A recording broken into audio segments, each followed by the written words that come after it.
High, আসসালামু আলাইকুম। I am Nusaiba. আজকে আমি চলে আসলাম কুকিং উইথ নুসাইবাতে। তো আজকে আমার রেসিপি থাকবে কলার পাতায় চিংড়ি মাছ দিয়ে কচুর লতি। তো রেসিপিটা শুরু করা যাক। প্রথমে নিয়ে নেব কচুর লতি, তারপর নেব চিংড়ি মাছ, তারপর নেব কিছু নারকেল বাটা, এখন কিছু কিছু পেঁয়াজ কুচি, ঝাল কুচি, জিরা বাটা, রসুন বাটা, লবণ, হলুদের গুঁড়া, তেল। সব ইনগ্রিডিয়েন্টস আমাদের এখানেই রাখা আছে। এখন এটাকে মাখাতে হবে। পেঁয়াজ, ঝাল, সব বাটা, লবণ, হলুদ, চিংড়ি মাছ,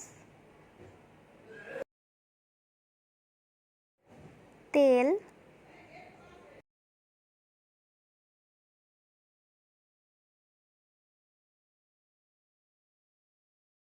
এখন কিছু কলার পাতা নিয়ে নিতে হবে।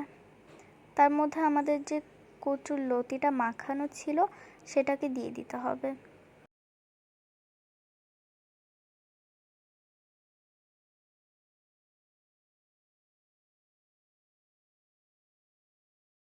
এখন আমরা এটাকে তাওয়ার উপর দিয়ে দেব বা ফ্রাই প্যানে দিয়ে দেব। প্রথমে একটু মিডিয়াম টু লো রাখতে হবে, তারপর লো করে দিতে হবে। 20 মিনিট রাখার পর এখন আমরা উল্টিয়ে নিচ্ছি।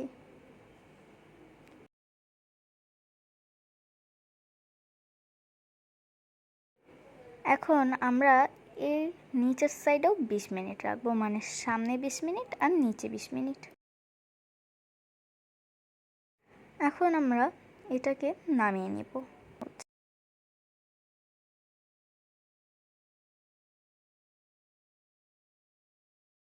এখন আমরা নামিয়ে খুলে নিচ্ছি। এটা গরম গরম ভাত আর লেবুর সাথে খেতে কিন্তু অনেক ভালো লাগবে। দেখতে কিন্তু মাশাআল্লাহ অনেক সুন্দর হয়েছে। আমার বলতে বা দিতে যদি কিছু ভুল হয় অবশ্যই আমাকে কমেন্টে জানিয়ে দিবেন। আর লাইক আর সাবস্ক্রাইব দিতে কিন্তু ভুলবেন না। বাই।